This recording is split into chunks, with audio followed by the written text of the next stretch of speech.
primeiro que tudo, isso seria sempre muito difícil de definir o que é o melhor SNS do mundo. Mesmo assim, houve quem já tentasse dizer exatamente isso. Por exemplo, recordo-me que, olha, o atual Presidente da Câmara de Coimbra, que foi bastonário da Ordem dos Médicos, muito particular, muito sindicalista, a certa altura disse mesmo que era o melhor SNS do mundo, porque era, em termos, ele considerou que havia um trinómio, como ele dizia, acessibilidade, qualidade e custo per capita, que fazia dele o melhor SNS do mundo. Claro que o custo per capita aqui é importante, que ele andou sempre a pedir mais dinheiro para os médicos. Ora bem, na verdade, lendo os relatórios internacionais, percebe-se que depende um bocadinho dos critérios, mas é muito difícil considerá-lo o melhor SNS do mundo, sobretudo se tivermos em consideração que há um aspecto que não deixa de ser muito importante, e é precisamente um destes, a acessibilidade. Como é que nós definimos um serviço público de saúde? É a primeira questão. E, de facto, quando vamos procurar ver, por exemplo, relatórios da OCDE faz relatórios anuais, tal como faz sobre a educação e sobre a velhice, também faz sobre a saúde, permite comparar um bocadinho os sistemas e aquilo, um dos primeiros critérios é saber, de facto, se toda a população está ou não coberta por um serviço público. No fundo, aquilo que é garantido pela Constituição, que é o acesso universal a toda a população. Ninguém fica à porta de um hospital, ninguém fica à porta de um centro de saúde. E sabemos que enfim, dá-se sempre o exemplo dos Estados Unidos como sendo o exemplo contraditório. Oposto, claro. Já não é bem assim, e aliás, verdadeiramente nunca foi bem assim, porque para os mais idosos e os mais pobres, há muitas décadas que existiam sistemas de acessibilidade universal.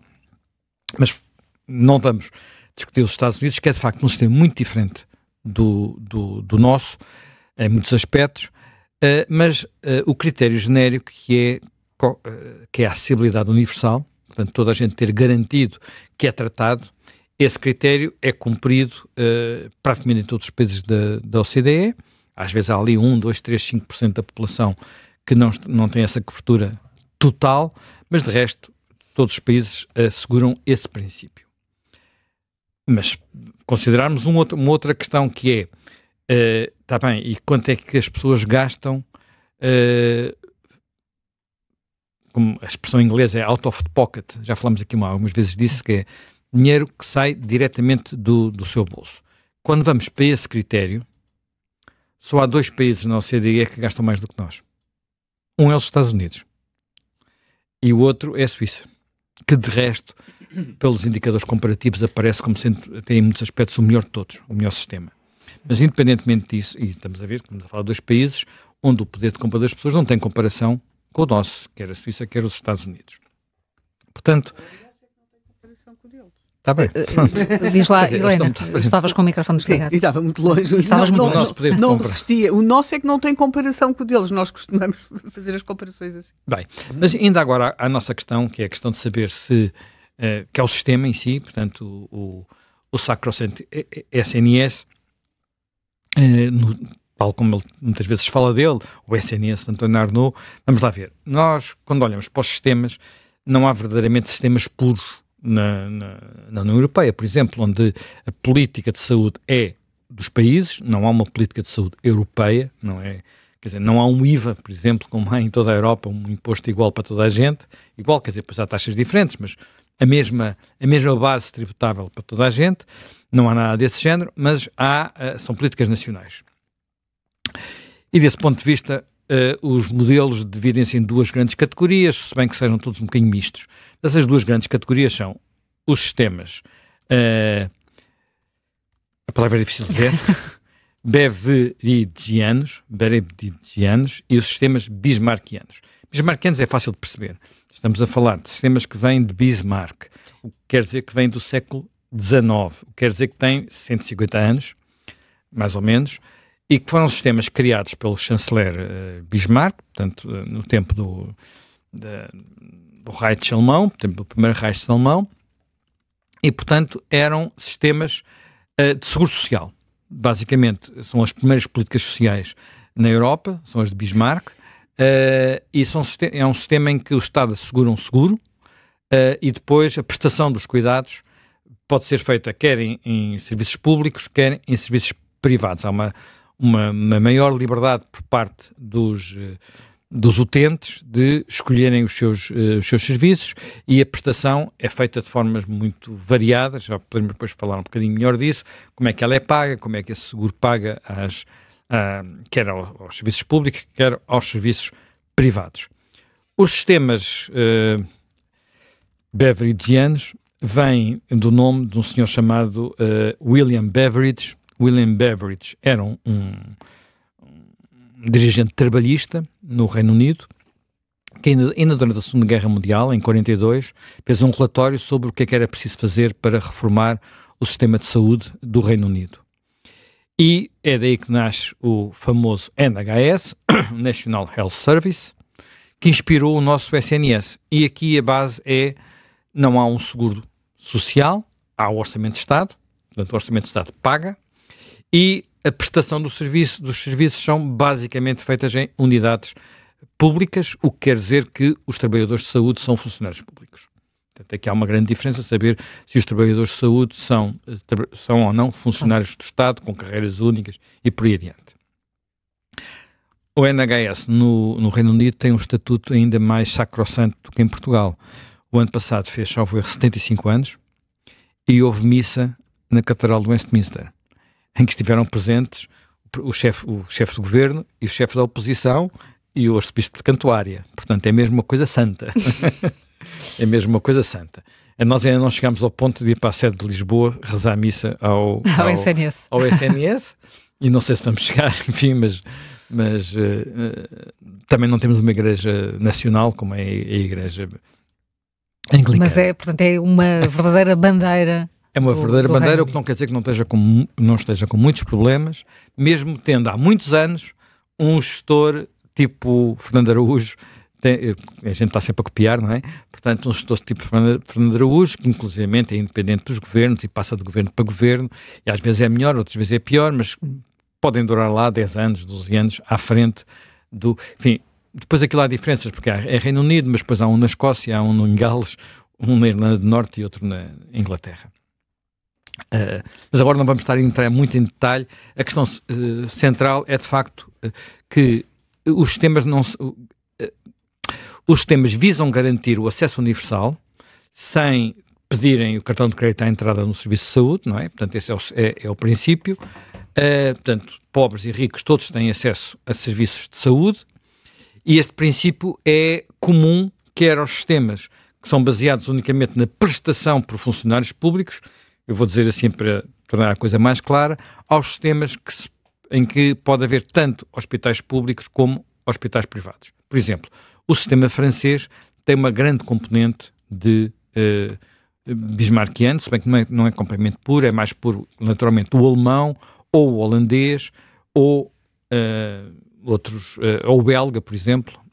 O belga também. Enfim, estou a dizer isto porque muitos portugueses, nomeadamente a elite portuguesa, vai muito à Bélgica, por causa da União Europeia, já foi tratada lá, ou à Holanda, e sabe que aquilo é, de facto, um sistema tipo diferente, mas ninguém fica à porta do hospital. Portanto,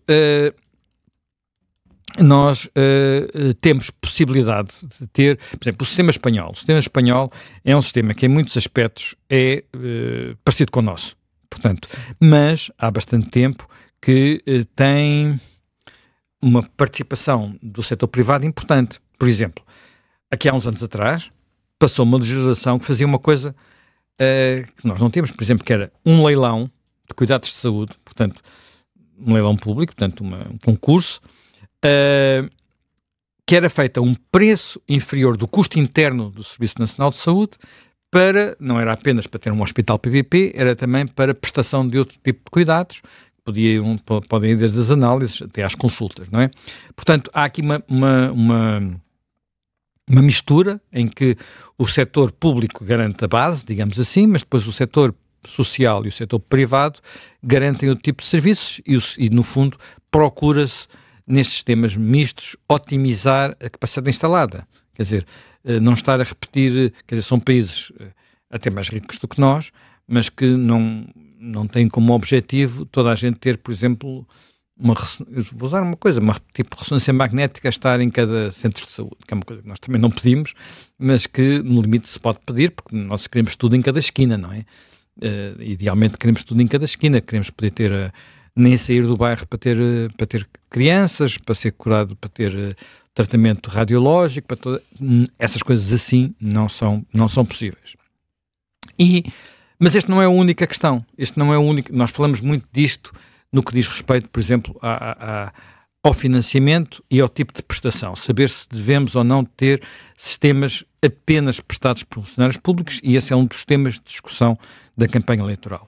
Eu só estou a sublinhar isso porque muitas vezes cria-se a ideia de que, se não for o SNS tal como temos por funcionários públicos, deixa de ser universal e gratuito. Não é verdade. O sistema universal, que é gratuito ou tendencialmente gratuito, os sistemas universais e gratuitos podem ser prestados não apenas por funcionários públicos. E há aquilo que de facto faz mais confusão, se quiseres, no sistema português, é que, como nós temos limitações de acesso verdadeiras e não teóricas aos serviços, e, por exemplo, isso é muito evidente quando nós olhamos para os relatórios da OCDE, nos relatórios da OCDE também têm tempos de espera. E nós não estamos muito bem classificados, estamos sempre abaixo da média nos tempos de espera, que é um critério também de acessibilidade. Se nós temos tempos de espera muito longos, há tendência para as pessoas, se puderem, irem para um serviço que lhes assegure um tempo de espera mais pequeno, porque nós temos muita ansiedade com a nossa saúde, não é? Não gostamos de estar à espera muito tempo por uma consulta ou por uma operação, ou às vezes por um exame. E se conseguimos arranjar uma forma de contornar esses problemas, ou temos cunhas, não é? Que é uma coisa que muitas vezes também funcionam nos hospitais, e aí devo dizer com toda a minha franqueza que eu, sempre que posso, alguém vai para um hospital, e às vezes também pode ser um hospital privado, eu procuro encontrar alguém que conheça lá um médico, ou um médico que eu conheça, para saber como é que as pessoas estão, pelo menos isso, não é? Acho que todos nós fazemos isso, e aqui não há crime nenhum, acho que não estou a dizer nada demais, acho que isto é mais no domínio daquilo que é humano, sim, puramente humano, e até ansiedade que temos com os nossos próximos, mas independentemente disso, há esta urgência, e por isso é que nós temos neste momento uma tão grande porcentagem da população a pagar seguros de saúde, as empresas a darem isso como benefício complementar quando oferecem alguma coisa aos seus funcionários. E que é considerado um benefício importante do ponto de vista do considerado um trabalhador. benefício importante, muitas pessoas podem até escolher a oferta de emprego que têm em função disso, e portanto isto é um reflexo. Eu lembro-me muito bem de ter uma conversa muito curiosa com alguém que me contava, por exemplo, que o IKEA, que tem essa política, foi uma das coisas que surpreendeu mais uma parte dos seus trabalhadores, de repente perceberem que podiam ir a um hospital, a uma urgência, e não ficarem lá. Enfim, agora as urgências dos hospitais privados também não estão fáceis, porque de facto isto que sobra dos públicos também cai em cima dos privados. Mas eles, a princípio, perceberem que tinham essa possibilidade, e estamos a falar muitas vezes em funcionários do IKEA que não são propriamente, muitos deles, profissões muito qualificadas em termos de diferenciação e também de ordenado, apesar de eles praticarem lá bons salários. Portanto, há este aspecto. Há o aspecto de nós também termos, de facto, listas de espera mais elevadas que outros países. Portanto, e depois temos algumas coisas, só para teres ideia, isto de pagar. Por exemplo, no relatório da OCDE vem um dado que eu achei até bastante inquietante, que é a percentagem dos lares que no ano anterior tinham sido obrigadas a realizar gastos com a sua saúde, considerados, como eles dizem, catastróficos. Portanto, de repente perturbarem muito as possibilidades. E quando olho para isso, Portugal está, ora bem, 1, 2, 3, 4, 5, em sétimo lugar entre mais de 30 países. Portanto, mais do que nós, só... aliás, está em pior lugar do que isso que eu estava a dizer. Estava aqui a olhar para a Polónia, que está melhor que nós. Pior que nós está a Hungria, a Roménia, a Lituânia, a Letónia e a Bulgária. Portanto, tudo países de leste é que tiveram aflições e estamos a falar de uma percentagem relativamente elevada de 10%, 11% da população quase, 11% dos lares. Isto é muito. 11% dos lares, de repente, ter tido uma aflição em saúde considerada um tipo de gasto catastrófico, parece-me algo preocupante, como indicador, nomeadamente, de acessibilidade. Sendo que também nós temos, por exemplo, nós estamos muito bem no número de consultas pessoais por ano.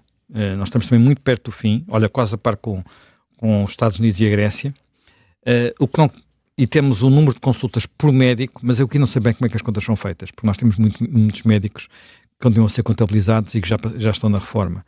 Portanto, não sei se este quadro estava bem feito e, portanto, nem quero estar a usá-lo. E, portanto, nós temos uma situação que não nos deve dizer que está tudo bem e que o único problema é garantir que há mais médicos ou mais enfermeiros ou mais centros de saúde ou mais hospitais a serem inaugurados.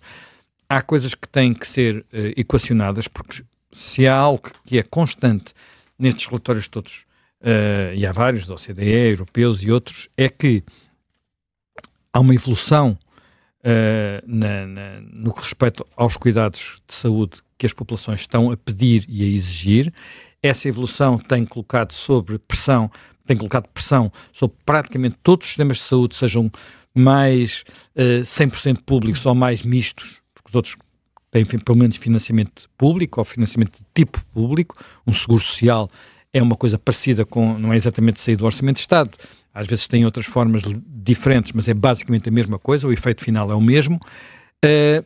Há em quase toda a Europa uma pressão sobre o número de trabalhadores da saúde e nós temos que ir também começar a discutir outras coisas que não têm apenas a ver com isto, que é aquilo que é mais popular. Eu vou dar um outro exemplo, e não queria demorar mais tempo, mas que eu acho muito significativo, que é um exemplo que tem a ver com o trabalho que fazem os profissionais de saúde, que é um tema que em Portugal é muito tabu, que é os médicos criam mecanismos através das suas ordens que não permitem que outros profissionais de saúde façam alguns tipos de tarefa que eles poderiam fazer, e depois os enfermeiros, que é quem está na escala a seguir, em vez de exigirem fazer tarefas que eles poderiam fazer e que seriam até do ponto de vista profissional mais aliciantes, acabam a fazer tarefas que se calhar podiam fazer por auxiliares de saúde, portanto com uma formação menor.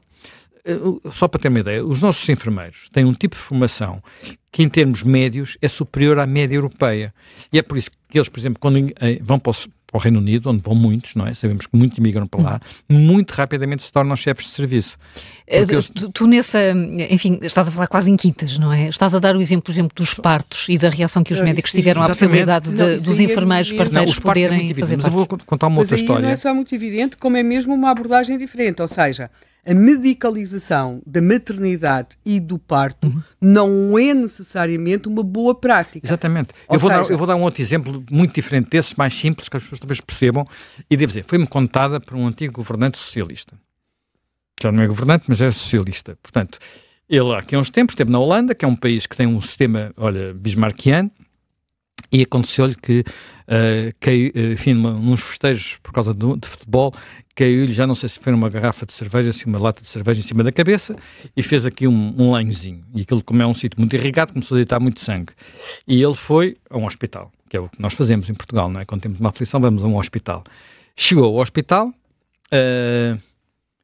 rapidamente foi atendido por uma enfermeira, que olhou para ele, limpou a ferida, desinfetou-a, fez-lhe um penso e disse, olha, isto não é nada de especial, vá-se embora para casa, ou para o hotel, tome lá um Benuron, para o caso de ter dores, só se sentir mais alguma coisa, depois volte cá. Mas, em princípio, isto não vai acontecer nada.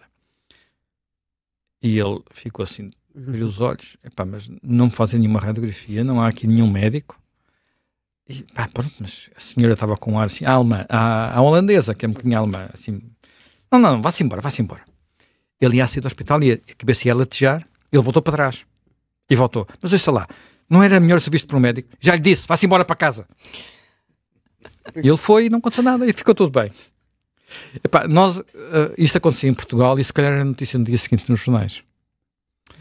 Porque isso tem a ver com aquilo que fazem enfermeiros e médicos e depois auxiliares de saúde, não são auxiliares de limpeza, são auxiliares de saúde. Os técnicos auxiliares de saúde, que pode ser mais valorizado e que pode ajudar a resolver alguns dos problemas de falta de profissionais que temos, porque temos profissionais a fazer coisas que até são menos relevantes, mas que acham que não podem deixar de fazer, muito por reações corporativas. Isto é um terreno minado, isto é muito difícil de fazer estas discussões, mas alguém tem que começar a falar delas e a começar a fazer poucos exemplos. Isto não é tudo para fazer ao mesmo tempo, não é por legislação central, mas tem que ser feito caso a caso, tem que começar a falar destes assuntos e não apenas dos salários dos profissionais, que também é um tema importante, mas que até para poder pagá-los de outra forma, é necessário otimizar a forma como organizamos os serviços.